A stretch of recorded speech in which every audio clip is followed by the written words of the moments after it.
Hello students, आज का हमारा टॉपिक है process of biotechnology, steps of process of recombinant DNA technology. अभी तक हम क्या पढ़ रहे थे? रिकॉम्बिनेंट डीएनए टेक्नोलॉजी में कितने साधन यूज़ होते हैं, कौन कौन से साधन यूज़ होते हैं और वो किस प्रकार से कार्य करते हैं, वो हम देख रहे थे। आज हम देखेंगे स्टेप्स कौन कौन सा होता है, पूरा टोटल बायोटेक्नोलॉजी प्रोसेस जो होता है रिकॉम्बिनेंट डीएनए टेक्नोलॉजी का प्रोसेस के जो स्टेप्स होते हैं, कितने स्टेप्स में कंप्लीट होते हैं और हमको एक डिज़ायर्ड जीन से डिज़ायर्ड प्रोटीन की प्राप्ति होती है या प्रोडक्ट की प्राप्ति होती है, उसके सारे स्टेप्स आज हम इस वीडियो के अंदर पढ़ेंगे। तो सबसे पहला स्टेप इसमें होता है कि डीएनए को आइसोलेट किया जाता है।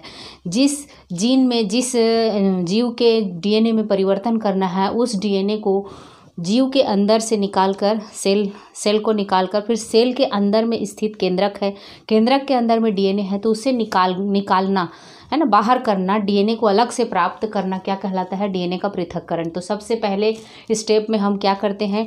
डिज़ायर्ड डीएनए का पृथक्करण कर लेते हैं और साथ ही साथ जिसमें जोड़कर जिस वेक्टर के द्वारा जोड़कर करते हैं उस वेक्टर को भी आइसोलेट कर लेते हैं।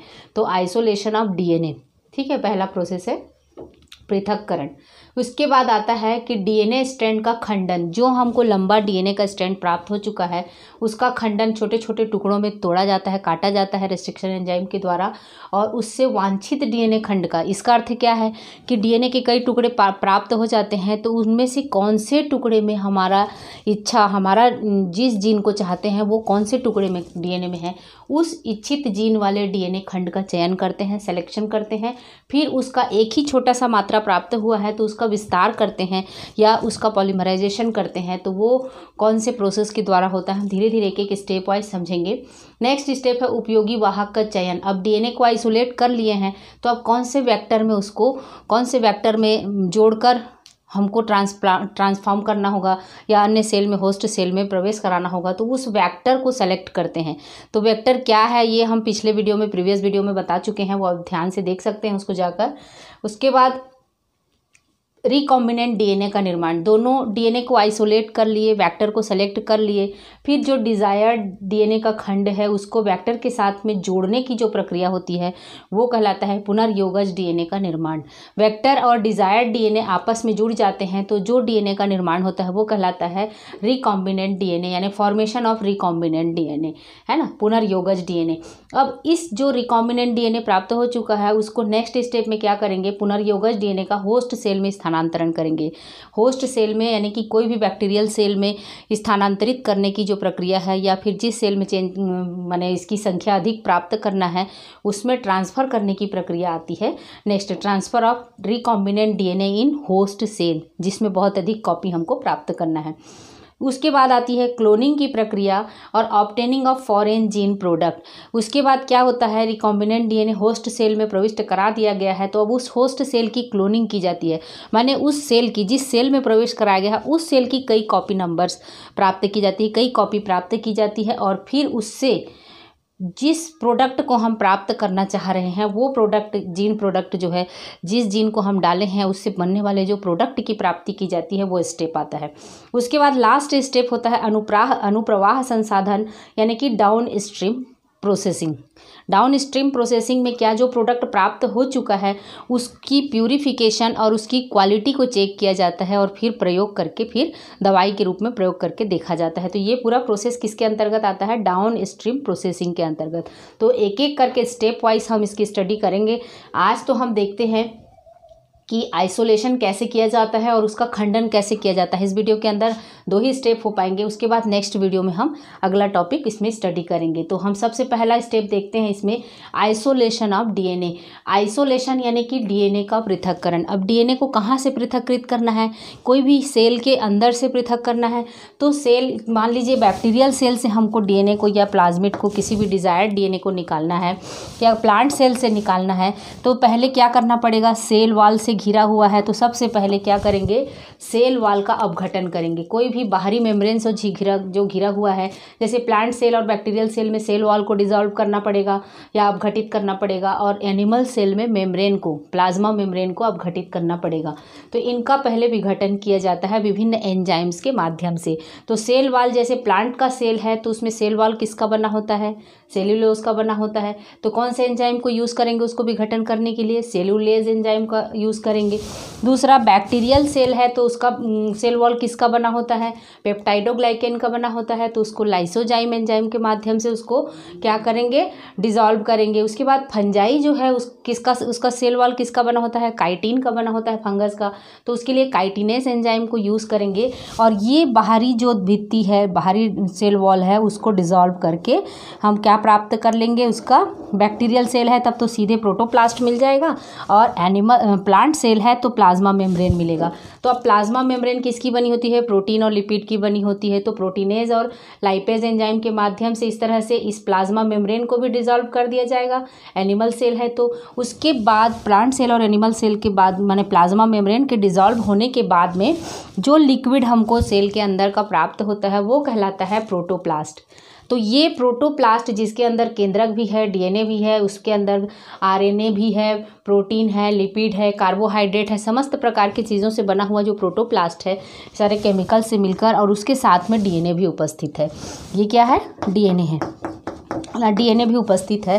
तो इसको क्या है, प्रोटोप्लास्ट को हम सेंट्रीफ्यूगेशन यानी कि अपकेंद्रण मशीन में डाल देते हैं। तो अपकेंद्रण मशीन क्या होता है? इस तरह से एक गोलाकार मशीन होता है, गोलाकार ये होता है, इसमें विभिन्न छिद्र होते हैं जिस पर परखनली को इसमें इंसर्ट कर दिया जाता है। तो ये सारे प्रोटोप्लास्ट को क्या करते हैं? इस तरह से एक परखनली में लेते हैं और परखनली को इनमें क्या करते हैं? प्रोटोप्लास्ट युक्त परखनली को इनमें लगाकर तेज़ी से इसको घुमाया जाता है।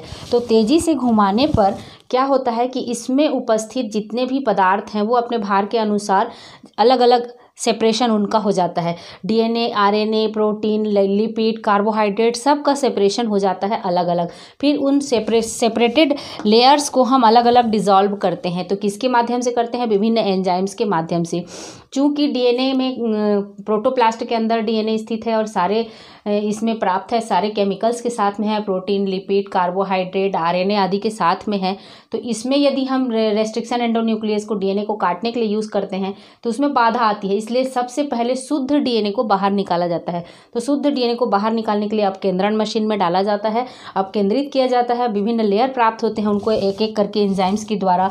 जैसे लिपिड है तो लिपिड को किसके द्वारा? लाइपेज एंजाइम के द्वारा, प्रोटीन को प्रोटीएज एंजाइम के द्वारा, आरएनए को आरएनएज एंजाइम के द्वारा, और कार्बोहाइड्रेट है तो कार्बोहाइड्रेटेज एंजाइम के द्वारा उनको डिसॉल्व कर दिया जाता है या विघटित कर दिया जाता है, नष्ट कर दिया जाता है।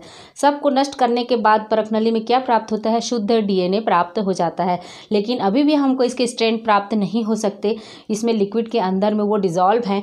जैसे ही इसमें हम चिल्ड एथेनॉल यानी बहुत ठंडा किया हुआ एथिल अल्कोहल को इसमें डाला जाता है परखनली में बाहर निकाल कर, तो क्या होता है? ये डीएनए के स्ट्रैंड्स ऊपर में अवक्षेपित हो जाते हैं। परखनली के ऊपर में इस तरह से उसके धागे डीएनए के जो हैं वो अवक्षेपित हो जाते हैं। तो प्योर डीएनए का सेपरेशन है ना, प्योर डीएनए अब क्या हो गया? अब केंद्रण मशीन में घुमाने के बाद प्योर डीएनए सेपरेट हो गया है।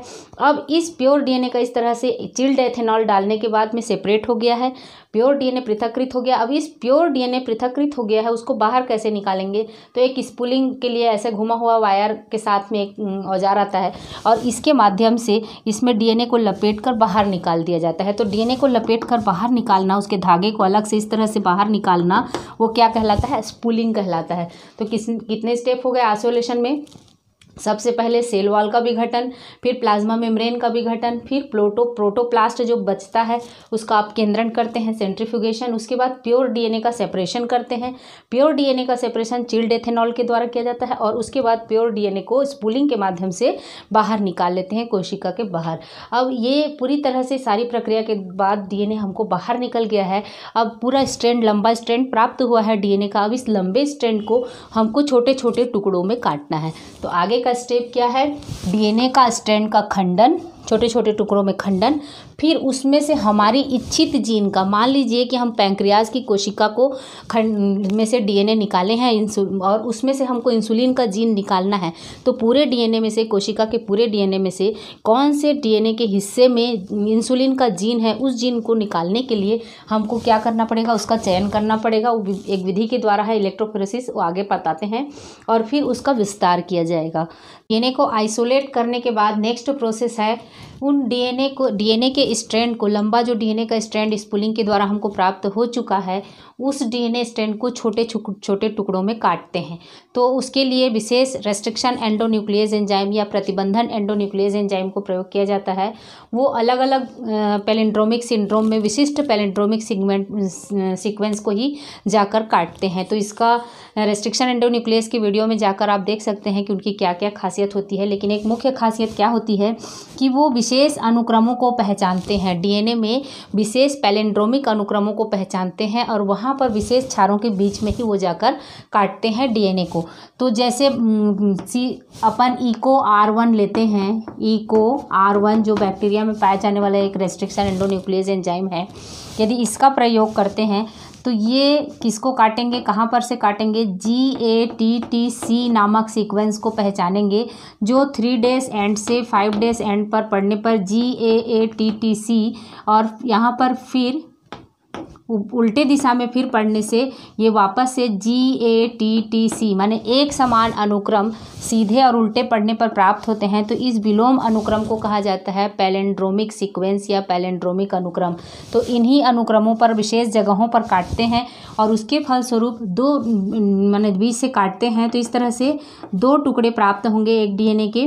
तो इसमें जो दोनों डीएनए के टुकड़े होते हैं एक दूसरे के कॉम्प्लीमेंट्री होते हैं, यानी कि पूरक होते हैं और इस तरह से खुले हुए सिरे प्राप्त होते हैं। तो ये खुले सिरे कहलाते हैं, चिपचिपे एंड या स्टिकी एंड या चिपचिपे सिरे कहते हैं। तो इसी तरह चिपचिपे सिरे वाले समान सीक्वेंस वाले चिपचिपे सिरे वाले बहुत सारे डीएनए के खंड प्राप्त हो जाते हैं। एक डीएनए के बहुत सारे इस तरह के डीएनए खंड किसके द्वारा प्राप्त हो जाते हैं, रेस्ट्रिक्शन एंडोन्यूक्लियस से काटने पर, है ना, एंजाइम्स के द्वारा काटने पर। इसको मॉलिक्यूलर सीजर भी कहा जाता है रेस्ट्रिक्शन एंडोन्यूक्लियस को, जो विशिष्ट अनुक्रम को पहचान कर यानी पैलिंड्रोमिक सीक्वेंसेस को पहचानते हैं और विशिष्ट क्षारों के बीच से ही काटते हैं। तो इस पैलिंड्रोमिक सीक्वेंस में GAATTC में कहाँ पर काटते हैं, G और A के बीच में ऊपर से काटते हैं और फिर नीचे की ओर फिर से G और A के बीच में काटते हैं और इस तरह से एक सीक्वेंस प्राप्त, एक क्षार जो डीएनए का टुकड़ा प्राप्त होता है जिसमें एक में कौन सा फ्री होगा, TTAG फ्री होगा और दूसरे में AATC प्राप्त होगा, है ना। तो 2 चिपचिपे सिरे वाले टुकड़े प्राप्त होते हैं। तो इसी तरह से कई जगहों पर ये पैलिंड्रोमिक सीक्वेंस उपस्थित होते हैं, वहाँ पर से काटकर डीएनए के कई खंड प्राप्त कर लिए जाते हैं।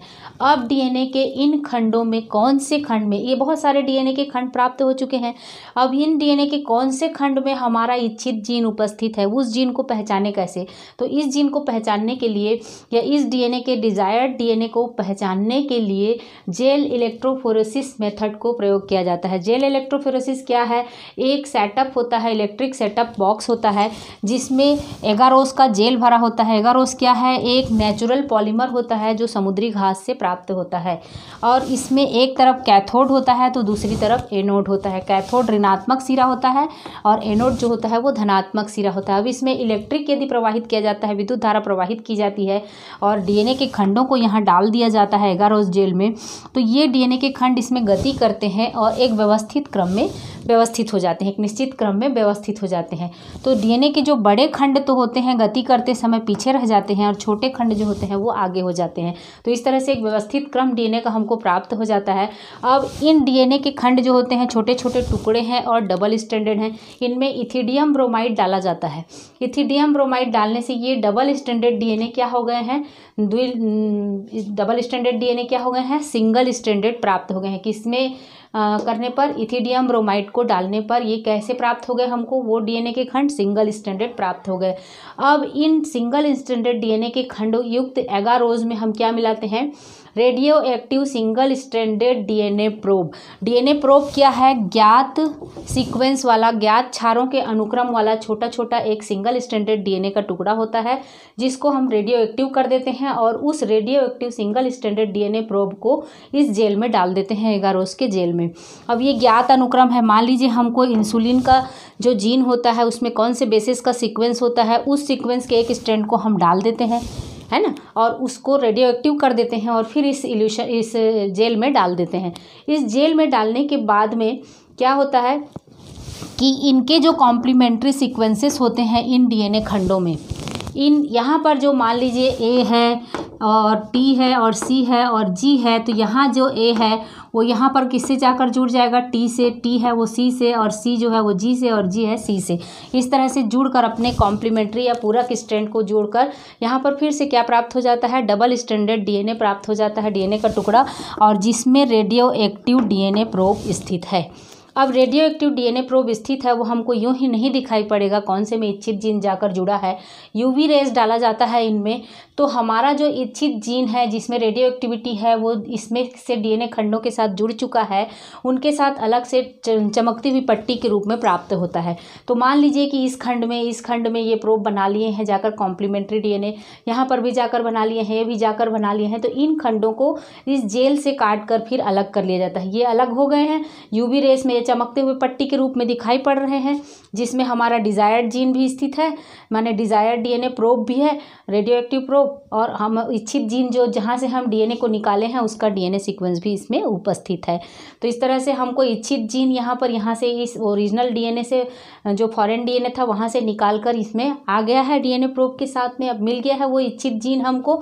अब उसको एगारोस जेल से काट लिया जाता है, और काटने के बाद इसको क्या किया जाता है, पॉलीमरेज चेन रिएक्शन में हमको थोड़ा सा सैंपल प्राप्त हुआ है यहाँ से, है ना, तो इसको प्रयोग करने के लिए बहुत सारे सैंपल की आवश्यकता होगी, तो उसको, या फिर ये जीन का छोटा सा टुकड़ा प्राप्त हुआ है तो इसको प्रवर्धित करके देखने के लिए और बहुत अधिक संख्या में प्राप्त करने के लिए एक विशेष प्रोसेस को यूज़ किया जाता है, और वो कहलाता है पॉलीमरेज चेन रिएक्शन। तो ये पॉलीमरेज चेन रिएक्शन जो है, या पॉलीमरेज चेन रिएक्शन के द्वारा डीएनए की जो हमको एक छोटे से डीएनए का टुकड़ा प्राप्त हुआ है, जो असली जीन है, जिसको डिजायर्ड जीन है, उसको हम प्रवर्धित कर सकते हैं उसको, और साथ ही साथ उसको विस्तार भी कर सकते हैं, एक्सटेंशन कर सकते हैं और उसको संवर्धित कर सकते हैं। तो वो डीएनए की इस प्रकार से प्राप्त डीएनए की कई कॉपीज प्राप्त करने के लिए एक मशीन को प्रयोग किया जाता है, और वो मशीन कहलाता है पॉलीमरेज चेन रिएक्शन मशीन। तो ये मशीन एक फोटोकॉपी मशीन की तरह होता है, जो एक डीएनए को एक ही 2 मिनट में कई सारे कॉपीज प्राप्त कर सकते हैं। अभी हमने देखा कि किस तरह से जेल इलेक्ट्रोफोरेसिस के द्वारा डीएनए के वांछित खंडों की प्राप्ति हम कर चुके हैं।